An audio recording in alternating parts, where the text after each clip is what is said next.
Hello guys. तो बच्चों, आज की जो क्लास है उस क्लास के अंदर हम सेट्स को कंटिन्यू कर रहे हैं। सेट्स, रिलेशन एंड फंक्शन जो टॉपिक हमारा चल रहा था, तो उसका द सेकंड वीडियो है। आज के इस वीडियो में हम बात करने वाले हैं फंक्शंस के बारे में। तो फंक्शंस करने से पहले थोड़ा सा हम समझ लेते हैं यहाँ पर जो सेट्स के बारे में कुछ और चीज़ें हमें यहाँ पर दी हुई है। सबसे पहले बात करते हैं ऑर्डर्ड पेयर। ऑर्डर्ड पेयर क्या होता है? जैसे आपने देखा होगा, जब हम ग्राफ में भी लिखते थे तो ग्राफ में जब हम कार्टेशियन सिस्टम में लिखते हैं कि एक वैल्यू x है, दूसरी वैल्यू y है, बीच में लगा देते हैं कॉमा, लगा देते हैं ब्रैकेट, तो वही होता है ऑर्डर्ड पेयर। ठीक है, नया कुछ नहीं है, बस नाम अलग है। जैसे यहाँ पर लिखा हुआ है a, फिर कॉमा, फिर b। ठीक है, इस तरीके से a कॉमा b, तो ये आपका बन गया एक ऑर्डर्ड पेयर। तो ऐसे आप कोई भी जो भी आपके पास जब भी ऑर्डर्ड पेयर आपसे पूछा जाएगा तो आपको हमेशा जो दोनों वैल्यूज हैं वो लिखनी है, a भी लिखना है आपको, b भी लिखना है। अब आगे कहता है the Cartesian product of the set if a and b are two non empty set. दो हमारे पास सेट है, दोनों के दोनों नॉन एम्प्टी सेट है, मतलब कुछ ना कुछ उसमें होना चाहिए।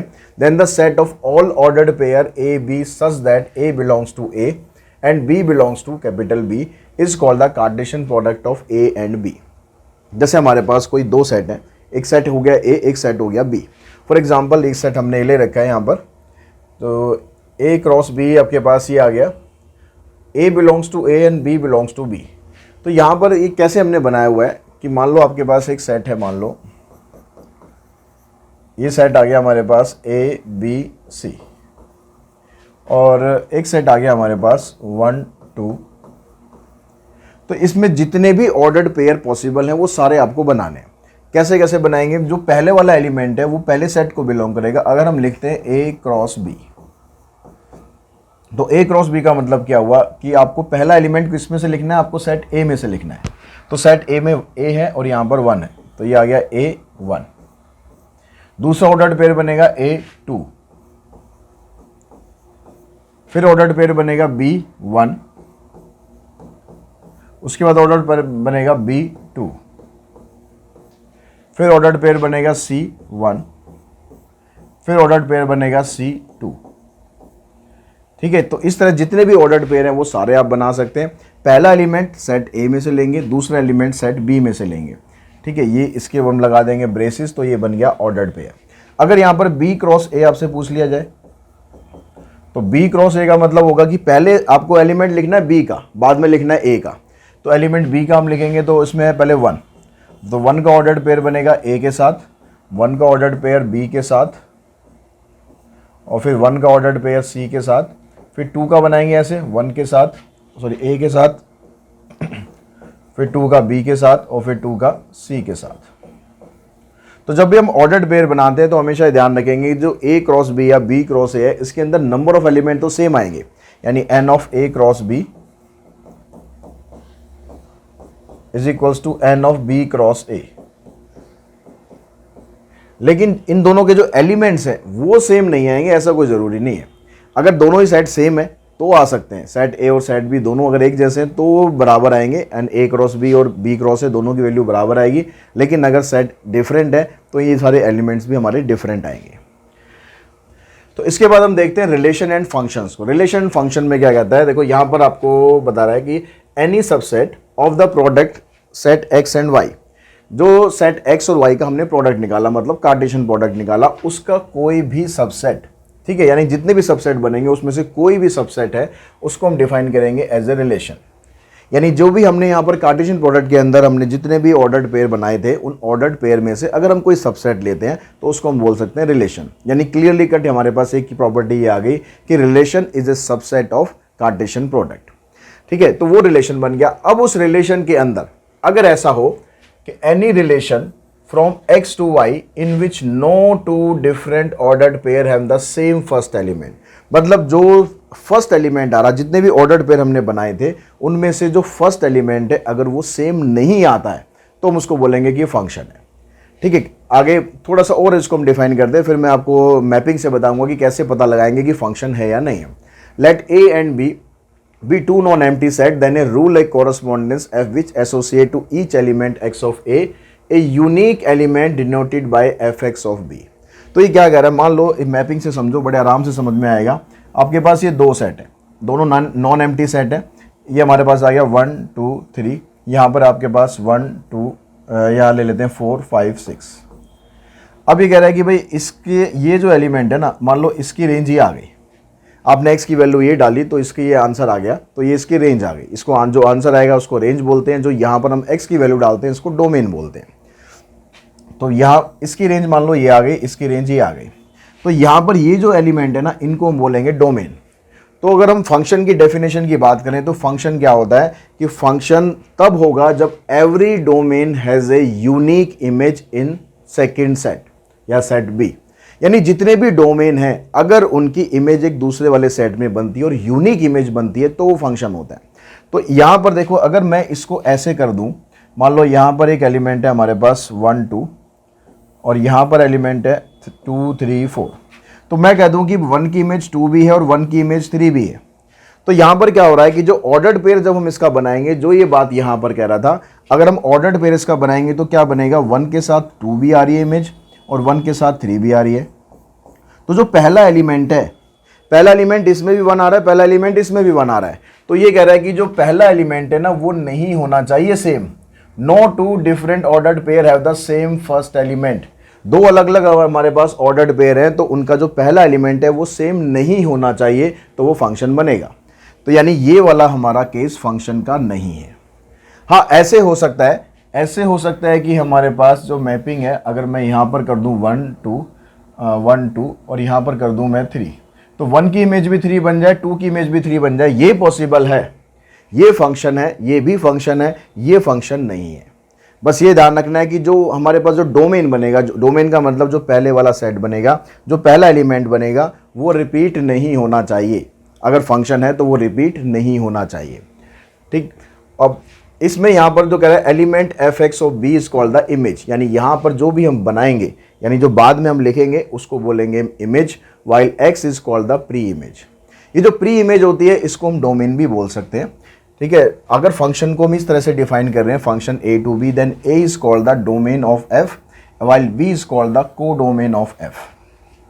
और जो हमारे पास आंसर आता है जब इस डोमेन मतलब x की जब हम वैल्यू पुट करते हैं, सिंपल भाषा में बात करें कि डोमेन क्या है, जो आप x की वैल्यू पुट कर सकते हैं वो डोमेन है, और जो उसका आंसर आता है वो रेंज है।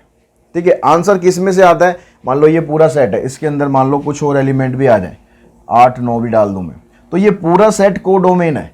लेकिन जब रेंज की बात करेंगे इसमें हम, अगर हम इसमें रेंज की बात करेंगे,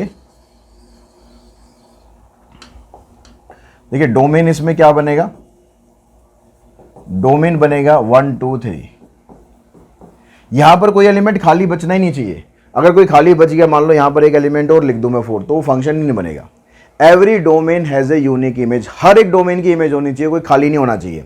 तो डोमेन यहां पर हो गया 1 2 3, इसको ब्रेसेस में डाल के लिख देंगे। रेंज क्या बनी यहां पर, रेंज बनी 4 5 6, जिसके साथ ये रिलेट कर रहे हैं।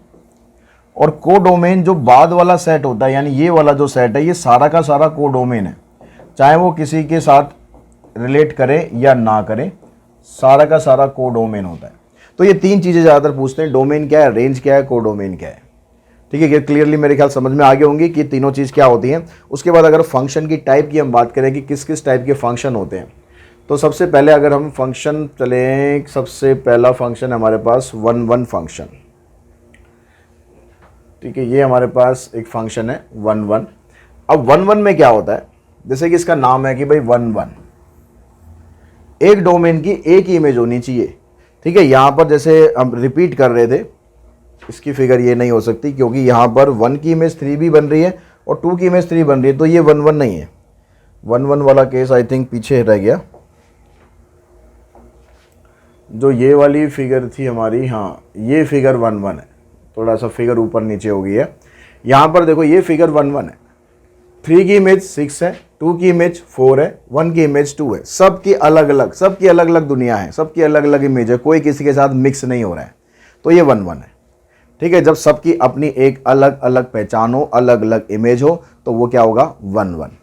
ठीक है, जो ये वाला केस हमें दिखाई दे रहा है, ये 1 1 नहीं है, ये 1 1 नहीं है। क्यों नहीं है 1 1, क्योंकि यहाँ पर देखो 1 की इमेज भी 3 बन रही है और 2 की इमेज भी 3 बन रही है, मतलब 3 जो है ना वो शेयर हो रहा है, 3 शेयर हो रहा है। और एक्चुअली ये तो अगर मैं कहूँ कि फंक्शन है तो फंक्शन भी नहीं है। ये तो फंक्शन क्यों नहीं है, क्योंकि देखो 1 के साथ 2 भी बन रहा है, 1 के साथ 3 भी बन रहा है, यानी 1 यहाँ पर रिपीट हो रहा है। जब आप ऑर्डर्ड पेयर लिखोगे, ऐसे लिखोगे 1 2 1 3, तो इसका मतलब पहला एलिमेंट सेम आ रहा है, तो इसका मतलब ये तो फंक्शन ही नहीं है, 1 1 की तो बात दूर है, ठीक है, फंक्शन ही नहीं है ये। उसके बाद ये एग्जांपल आगे दे रखा है इसने 1 1 का, ठीक है। अब 1 1 के अलावा एक फंक्शन और होता है हमारा onto function. Onto function का मतलब क्या होता है कि यहां पर जितने भी एलिमेंट हैं, ऑन टू का मतलब होगा कि जितने भी यहां पर एलिमेंट हैं वो सभी किसी ना किसी की इमेज बनने चाहिए, यहां पर कोई खाली नहीं बचना चाहिए। अगर मान लो फंक्शन ये ऐसे बना आपके पास, ये जैसे 1 2 3 4 5 6, ये इसका बन गया, ये इसका बन गया, ये इसका बन गया, फंक्शन हो गया जी, 1 1 फंक्शन ये है, ठीक है। ऑन टू नहीं है ये, ऑन टू क्यों नहीं है, क्योंकि ये खाली बच रहा है, ये खाली नहीं बचना चाहिए। अगर मैं इसके साथ इसको मिला दूंगा फिर तो खैर फंक्शन ही नहीं बनेगा, क्योंकि 3 के फिर डबल आंसर आ जाएंगे। हाँ, लेकिन मान लो मैं यहाँ पर ले लिया मैंने 9, तो 9 की इमेज बन गई 7, तो अब ये 1 1 भी है, अब ये ऑन टू भी है। ऑन टू क्यों है, क्योंकि यहाँ पर जितने भी है ना कोई खाली नहीं है, सब ऑक्यूपाइड है, यहाँ पर कोई खाली नहीं बचना चाहिए, फंक्शन होना चाहिए। पहली कंडीशन तो है कि फंक्शन होना चाहिए। अगर वो फंक्शन है और यहाँ पर कुछ भी खाली नहीं है, सब के सब एलिमेंट ऑक्यूपाइड हैं, सब किसी ना किसी की इमेज बन रहे हैं, तो फंक्शन ऑन टू फंक्शन होता है। और 1 1 तो क्लियर हो ही चुका होगा कि सबकी अलग अलग इमेज बनती है, तो 1 1 है। अगर ऐसा कोई केस होता है, मान लो आपके पास मैंने यहाँ लिखा 1 2, यहाँ पर लिखा 3, ये इसकी इमेज बन गई, ये इसकी इमेज बन गई, तो ये 1 1 नहीं है, लेकिन ये ऑन टू है, क्योंकि यहाँ पर एक एलिमेंट है 3 और वो ऑक्यूपाइड है, वो 1 के साथ भी ऑक्यूपाइड है, वो 2 के साथ भी ऑक्यूपाइड है, खाली नहीं है भाई, सिंगल नहीं है, ठीक है, सिंगल नहीं है, मिंगल है। तो यहाँ 3 के साथ भी है 1 है और 3 के साथ भी 2 है, तो खाली नहीं होना चाहिए, तो वो ऑन टू बनेगा। लेकिन पहली कंडीशन वो है कि फंक्शन होना चाहिए। पहले चेक करो कि फंक्शन है या नहीं, फंक्शन है तो फिर उसके बाद देखो भी सबकी अलग अलग इमेज बन रही है, तो वो 1 1 है। अगर सबकी अलग अलग इमेज नहीं है, जैसे यहाँ पर 1 के साथ 3 भी है, 2 के साथ 3 भी है, तो इसका मतलब ये ऑन टू फंक्शन है। अगर कोई फंक्शन ऐसा होता है जो 1 1 भी हो और ऑन टू भी हो, तो उसको बोलते हैं हम बाइजेक्शन, बाइजेक्टिव फंक्शन या बाइजेक्शन फंक्शन, जिसके अंदर 1 1 की क्वालिटी भी हो, जिसके अंदर ऑन टू की क्वालिटी भी हो, ठीक है। तो उसके बाद और फंक्शन यहाँ पर हमें दिए हुए हैं, आइडेंटिटी फंक्शन दिया हुआ। आइडेंटिटी फंक्शन का मतलब है कि जितने भी एलिमेंट यहाँ पर बनेंगे उसमें x की और y की दोनों की वैल्यू सेम होगी, ठीक है। यहाँ पर जैसे अगर इधर होता 1 1 2 2 3 3 4 4 ऐसे होते, तो वो फंक्शन होता आइडेंटिटी फंक्शन। तो इसके बाद हम देखते हैं कंपोजिट फंक्शंस। कंपोजिट फंक्शंस का मतलब जहाँ पर 2 से ज़्यादा फंक्शन आपके पास आ जाते हैं। तो जैसे यहाँ पर आपको दिख रहा है कि भाई ये वाला फंक्शन इससे रिलेट कर रहा है, इसको हमने डिनोट किया हुआ, इस फंक्शन का जो नाम हमने लिखा हुआ वो n है, और ये फंक्शन y इससे रिलेट कर रहा है, और यहाँ पर ये फंक्शन है, इसको डिनोट किया हमने g से। तो यहाँ पर हमें एक चीज़ दिखाई दे रही है कि अगर हम x की वैल्यू 1 डालते हैं तो हमारा आंसर आ रहा है 0, ठीक है, और y की वैल्यू 0 डाल रहे हैं तो हमारा आंसर आ रहा है 3। तो ये जो फंक्शन हमने लिखा, ये हमने कि n1 की वैल्यू आ रही है 0 और g0 की वैल्यू आ रही है 3, यही मतलब हुआ। तो अगर हम इसको इस तरीके से लिखना चाहें तो हमने यहाँ पर क्या करा है, gn1, n1 की वैल्यू क्या थी, n1 की वैल्यू 0 थी, हमने 0 को रिप्लेस कर दिया किससे, gn1 से। यानी इस फंक्शन को हम लिख सकते हैं gn लिख सकते हैं या फिर gon, इसको हम बोलते हैं कंपोजिट फंक्शन। तो यहाँ से हमने देखा जब हमने gn1 की वैल्यू निकाली, आप इसको gn1 यानी हमने जब n की जगह 1 पुट करा ऐसे लिख सकते हैं, या फिर gon1, तो हमने देखा कि भाई इसकी वैल्यू आ रही है 3, ठीक है, जो हमने यहाँ से निकाली।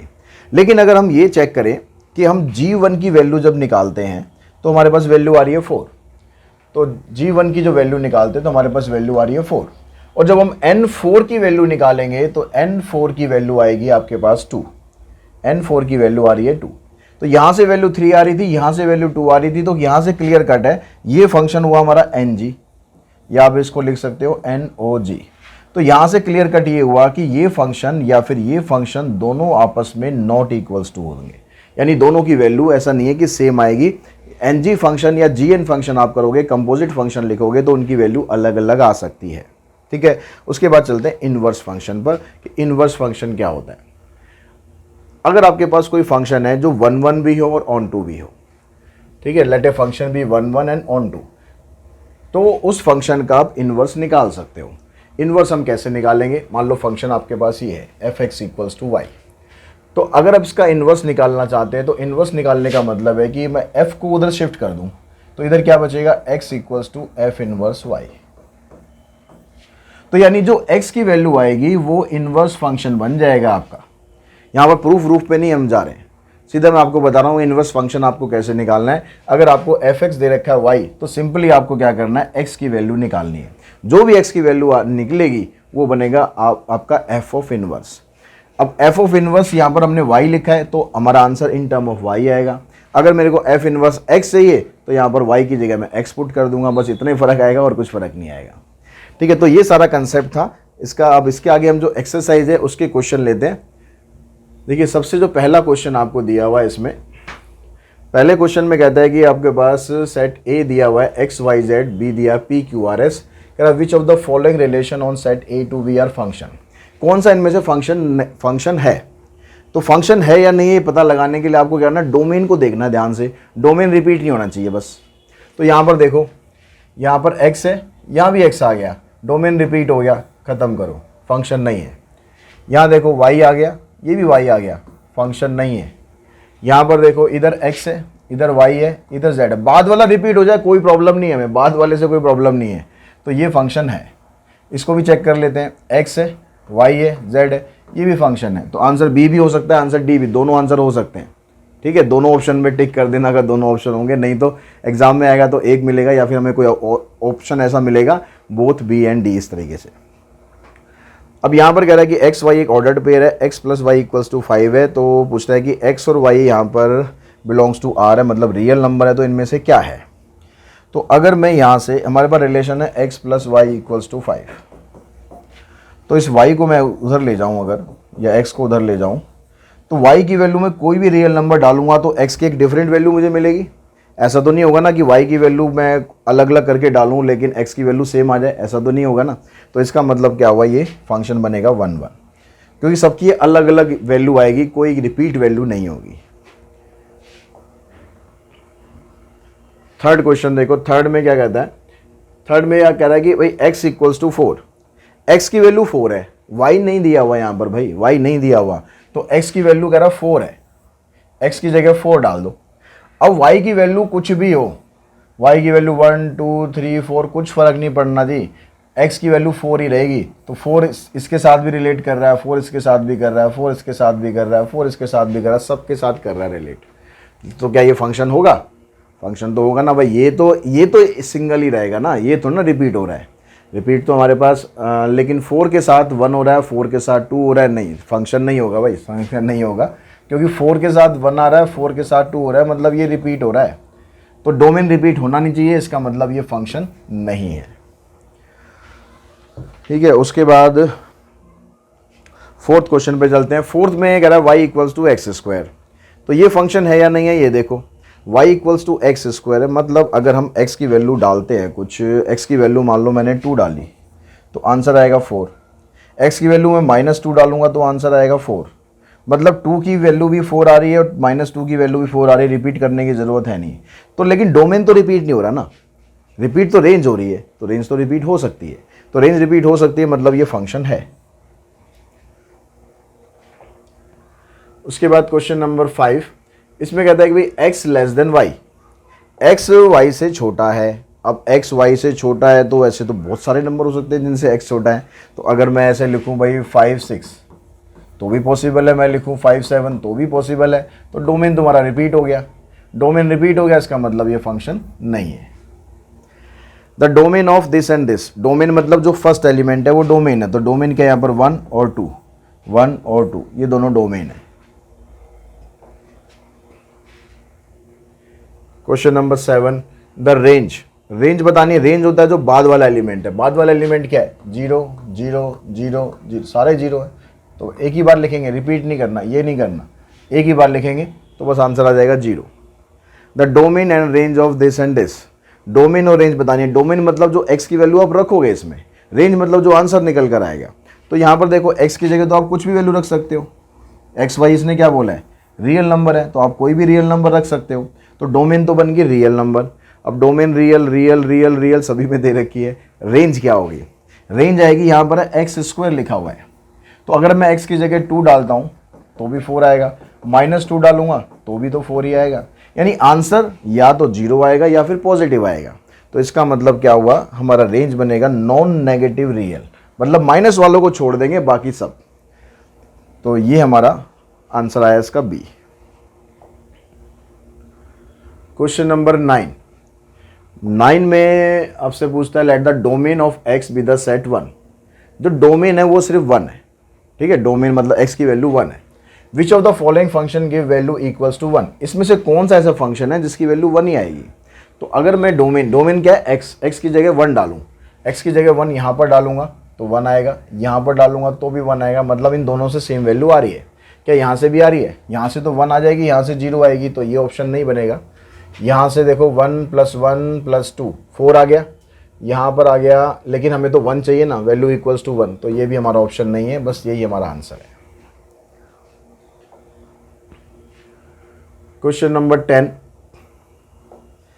10 में कहता है f(x) ये दिया हुआ है, f-1 निकालना है। f(x) है हमारे पास 1/1 - x। ये कह रहा है कि f-1 निकालना है, तो आपको x की जगह पर -1 पुट कर देना है। तो -1 प्लस हो गया तो आ गया 1/2, ऑप्शन बना 10th का बी। उसके बाद 11 देखते हैं। 11th में कहता है कि भाई gx ये है, g -1/2 निकालना है। तो gx है x - 1/x, आपको निकालना है -1/2। तो x की जगह -1/2 -1 -1/2। इसको सॉल्व करेंगे तो 2 और 1 3, -3/2 -1/2, माइनस भी कैंसिल, 2 भी कैंसिल, आंसर आया 3। तो ऑप्शन बना इसमें डी। उसके बाद नेक्स्ट क्वेश्चन पे चलते हैं। क्वेश्चन नंबर 12 में कह रहा है कि भाई f(x) ये दिया हुआ है, gx ये दिया हुआ है, f(o(g) बताना है। f(o(g) का मतलब क्या बना, जो कंपोजिट फंक्शन है f(o(gx) का मतलब बना f(g)(x).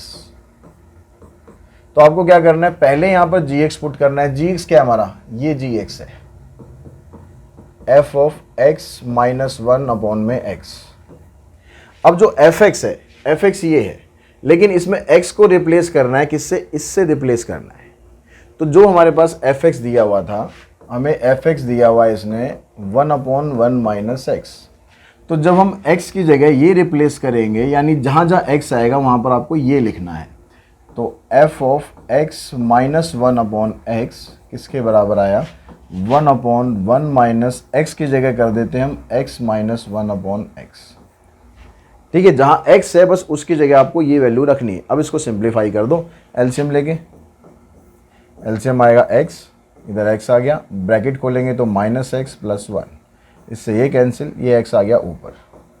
तो आंसर आया इसमें x, मतलब ऑप्शन बना 12th का ए। उसके बाद 13th में भी ऐसे ही है, GOF पूछा है वहाँ पर। GOF का मतलब है भाई g ऑफ f(x). तो आपको पहले f(x) रखना है। f(x) ये है, क्या है, 1/1 - x। अब यही वैल्यू आपको gx में रख देनी है। तो gx क्या था, gx है x - 1/x। तो आपको जहां जहां x है ना उसकी जगह ये वैल्यू रख दो। तो इस x की जगह रखा 1/1 - x -1 डिवाइडेड बाय 1/1 - x। इसका एलसीएम लिया ऊपर वाले का, तो आ गया 1, -1 से मल्टीप्लाई करेंगे डिवाइडेड बाय, डिनोमिनेटर दोनों का सेम है, कैंसिल, इससे ये भी कैंसिल, आंसर आ गया इसका भी x। तो इसका ऑप्शन बनेगा हमारा बी। 14 में कह रहा है द फंक्शन f(x) = 2⁻x। अब x क्या है यहाँ पर, x तो कोई भी रियल नंबर है। तो अगर मैं x की जगह यहाँ पर कुछ वैल्यू चेंज करूँ, x की जगह मैं 0 रखता हूँ, तो 2⁻0 मतलब 1 आ गया। क्या कोई और वैल्यू है जिससे 1 आ सकता है, किसी से नहीं आ सकता। अगर मैं 2⁻1 करूँगा तो 2 आ जाएगा, 2⁻2 करूँगा तो 4 आ जाएगा। मतलब x की वैल्यू डालने से एक नई वैल्यू हमें मिल रही है। तो इसका मतलब ये फंक्शन है 1 1, सबकी अलग अलग इमेज आ रही है। The range of the function f(x) = 6 for the domain of real value of x। ये कह रहा है कि x की वैल्यू ये है, मतलब ये डोमेन है, तो इसकी रेंज बतानी है, यानी इनको डालने से क्या आंसर आएगा वो बताना है। तो सारे आंसर तो निकालने की जरूरत है नहीं, जो आपको रेंज दे रखी है बस वही पुट कर लो। पहले पुट करो 0, तो 0 पुट करने से यहाँ पर क्या हो रहा है, f0 अगर आप पुट करते हो तो ये आ जाएगा log 10, 1 प्लस 0 का मतलब 1, और log 1 की वैल्यू होती है 0। अगर हम 9 पुट करें, फर्स्ट वैल्यू पुट कर ली, लास्ट वाली पुट कर ली, तो ये आ गया log 10, यहाँ पर आ जाएगा 1 प्लस में 9, तो ये आ गया 10। जब ये बेस और ये दोनों बराबर होते हैं तो इसकी वैल्यू आ जाएगी 1। यानी इन दोनों वैल्यू को डालने से हमारी मिनिमम वैल्यू 0 आ रही है, मैक्सिमम वैल्यू 1 आ रही है। तो आंसर हमारा ये बनना चाहिए। ये मत कर देना क्योंकि यहाँ पर ब्रेसेस लगे हुए, ब्रेसेस का मतलब है सिर्फ 0 और 1 आंसर होगा, लेकिन ऐसा नहीं है। 0 से 1 के बीच में कोई भी वैल्यू आ सकती है, क्योंकि ये आपको रेंज दे रखी है, ये आपको 2 वैल्यू नहीं दे रखी। ठीक है, अगर ये 2 अलग अलग वैल्यू दी होती तो आंसर ये बनता, लेकिन ये 2 अलग अलग वैल्यू नहीं है, एक रेंज है कि x की वैल्यू 0 से 9 तक हो सकती है, तो हमारा आंसर भी 0 से 1 तक हो सकता है। तो क्वेश्चन नंबर 16 की अगर हम बात करें, अब 16th क्वेश्चन में क्या पूछा आपसे, द इनवर्स फंक्शन। अब इनवर्स जैसा हमने अभी डिस्कस किया था स्टार्टिंग में, इनवर्स फंक्शन निकालने के लिए आपको x की वैल्यू निकालनी है। तो इसको अगर मैं ले लूँ y, तो y इक्वल्स टू 2x, तो x की वैल्यू निकालो तो ये इधर नीचे आ जाएगा x equals to y by 2। तो जो x की वैल्यू है वो इनवर्स है। ठीक है, अब यहाँ पर हमें ये क्या बनेगा, x बनेगा f ऑफ इनवर्स y, क्योंकि हमारा आंसर जो है y की टर्म्स में आ रहा है। हमें चाहिए यहाँ पर x की टर्म्स में, आंसर x की टर्म्स में, तो f इनवर्स x कर दो, तो ये बन जाएगा x बाई 2, आंसर बन जाएगा ये। एफ एक्स ये है, जी एक्स ये, फिर यहाँ पर एफ ओ जी पूछ रहा है। एफ ओ जी का मतलब फिर वही एफ ऑफ जी एक्स आपको बताना है। तो जी एक्स की जगह रखो एक्स स्क्वायर। अब जो एफ एक्स है उसमें एक्स की जगह एक्स स्क्वायर रख देना, तो यहाँ पर एक्स आ रहा है खाली, तो यहाँ रख दो एक्स स्क्वायर प्लस में 3, तो एक्स स्क्वायर प्लस में 3, 17 का आंसर बनेगा ए। 18th पर हम चलें, 18th में एफ एक्स और जी एक्स को मल्टीप्लाई करना है, वही क्वेश्चन है। ठीक है, मल्टीप्लाई करना है, उसमें एफ ओ जी निकालना था, यहाँ दोनों को मल्टीप्लाई करना है, तो मल्टीप्लाई कर दो यार, सिंपल। एक्स प्लस 3 को मल्टीप्लाई कर दो एक्स स्क्वायर से, तो ये बन गया एक्स क्यूब प्लस में 3x स्क्वायर, ऑप्शन बन गया सी। यहाँ से आपसे इनवर्स पूछ रहा है एच का, तो वही काम करेंगे, एच को आप y मान लो, लॉग बेस में 10 है और x है। अब x की वैल्यू निकालनी है, अब x की वैल्यू निकालनी है तो इसको लॉग को हटाना पड़ेगा। अब यहाँ पर जो लॉगरिथमिक फॉर्म होती है उसको जब एक्सपोनेंशियल फॉर्म में लिखते हैं तो कैसे लिखते हैं, जो यहाँ पर बेस होता है वो यहाँ पर इस नंबर का बेस बन जाता है, 10 की power y equals to x। ऐसे ही होता है जब लॉग से आप एक्सपोनेंशियल में कन्वर्ट करते हो, यहाँ जो बेस होता है वो इसका बेस बन जाता है और ये x इधर आ जाता है। तो हमारे पास ये बन गया इसका इन्वर्स, जो x की वैल्यू होती है वो इन्वर्स होती है, तो 10 की पावर y इन्वर्स है, मतलब 10 की पावर अगर x की टर्म्स में आप लिखोगे तो ये आपका इन्वर्स है। ठीक है, 19th का आंसर हो जाएगा बी। 20th क्वेश्चन में अब यहाँ पर एक फंक्शन है, ये कह रहा है एच एक्स एक फंक्शन है, 10 की power 1 plus x, the domain of the real value of x. अब यहाँ भी आपको एक रेंज दे रखी है x की 0 से लेकर 9 तक, तो उससे आप आंसर निकाल के देख लो क्या आ रहा है। तो यहाँ पर मैं अगर 0 पुट करूँगा, 10 की पावर 1 प्लस 0 मतलब 10 ही हो जाएगा, और अगर मैं 9 पुट करूँगा, 10 की पावर 1 प्लस 9 मतलब 10 की पावर 10। तो जब मिनिमम वैल्यू पुट करी तो 10 आया, मैक्सिमम पुट करी तो 10 की पावर 10 आया, तो हमारा आंसर क्या बनेगा, 10 से लेकर 10 की पावर 10, यानी ये हमारा आंसर बनेगा। तो इसी क्वेश्चन के साथ ही ये जो एक्सरसाइज है वो हम फिनिश करते हैं। इसकी बस एक एक्सरसाइज और रह गई है, उसको भी हम नेक्स्ट वीडियो में फिनिश करेंगे। आज की इस वीडियो में इतना ही। Thanks to all of you.